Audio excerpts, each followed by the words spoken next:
How's you going, boys? Mike here. Welcome back to Grampie's Workshop. Boy, I'm glad you dropped in today. Got a pretty easy one today, pretty easy job. I have one task left to do to get ready for winter, and then it can snow all at once, I'll be set. And that is I have to maintain the snowblower for the back of my tractor. But before I maintain the snowblower, I've got to get into the shop. So that's what we're up to today, bringing the snowblower into the shop. Now, that sounds like a pretty simple task, right? You just hook on, bring it in, drop it off. But I like to store all my attachments under cover, not indoors necessarily, but under cover, keep the weather off them as much as I can. And because I have quite a few attachments, pleased to say, I kind of squirrel the attachments away in the off season, so a little bit of stick handling to get at them. So that's what we're up to today. I'm going to show you where I store my snowblower for the summer, and what I have to go through to get that snowblower and bring it back here in the shop so I can service it. So let's go look and see what's up with that.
I dropped the snowblower on the shop floor.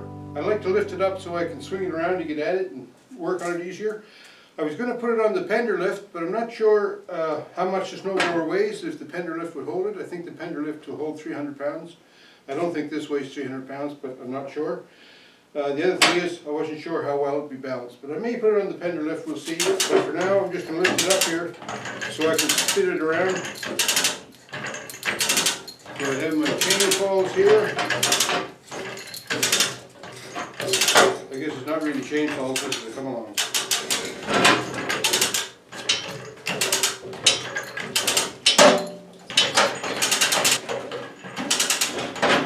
Okay, no, a little higher.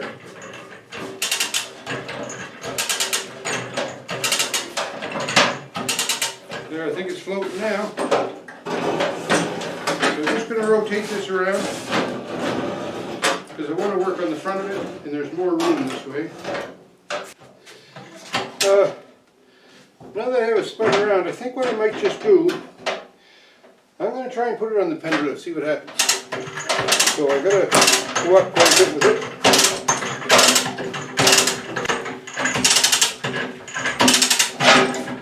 Okay.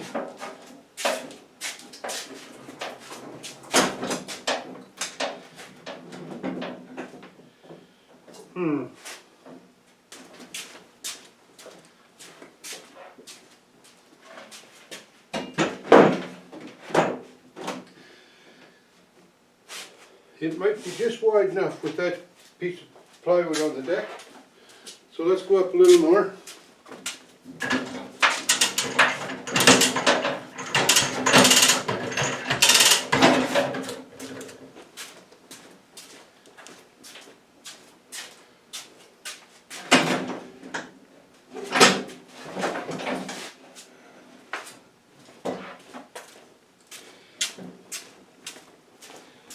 Kind of awkward.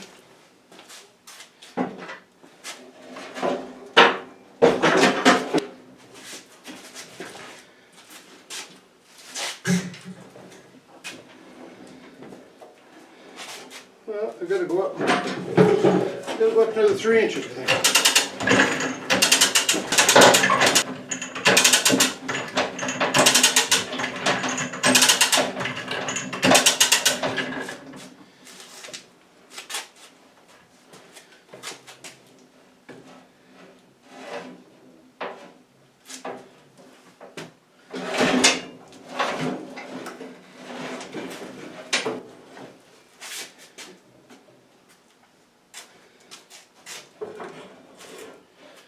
Okay, I think we can start going down now.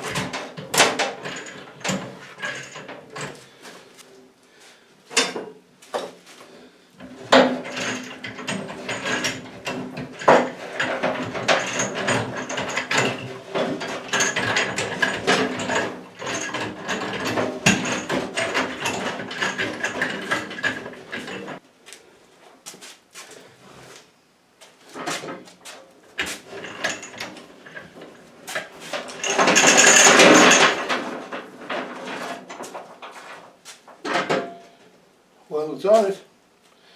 Let's see if we can jack her up.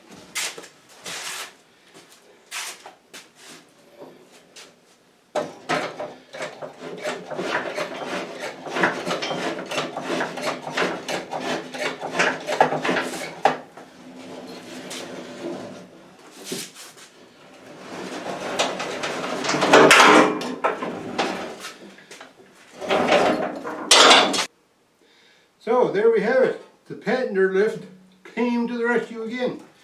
I had to put my little ramp on the table of the pender lift to have it wide enough to support the back braces of the snowblower. But there it is. It's pretty rugged. I don't think it's typical. It's going to tip a little bit from side to side, but not so bad.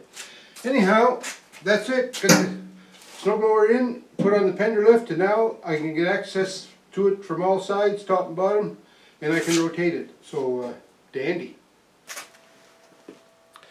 So it's great to have attachments, eh? Don't get me wrong. You know, the name of the game is guy with the most attachments wins. Don't forget that. But when you have attachments and you have to move them around, it can turn into, you know, an afternoon's work. But get yourself a quick hitch. If you get yourself a quick hitch, it won't be nearly as much work. I'll say that. Because anybody who's wrestled with trying to get the lift arms on the pins for an attachment, they know what I'm talking about. So we can make it easier with a quick hitch. So if you can find it in your means to acquire a quick hitch, I'd do it. Because as we get older, easier is better. Just going to say that. Alright? Anyway, we got the attachment moved around. We got the snowblower in the shop here. Going to do some maintenance on it in the next video. I'll have some maintenance to do on the snowblower. So stay tuned for that. And in the meantime, thanks for everybody tuning in. I sure appreciate it. If you're new to the channel, welcome. And don't forget to thumbs up me. And if you haven't done so, why don't you think about subscribing? That would be nice. And take care, everyone. Stay safe. We'll talk to you soon.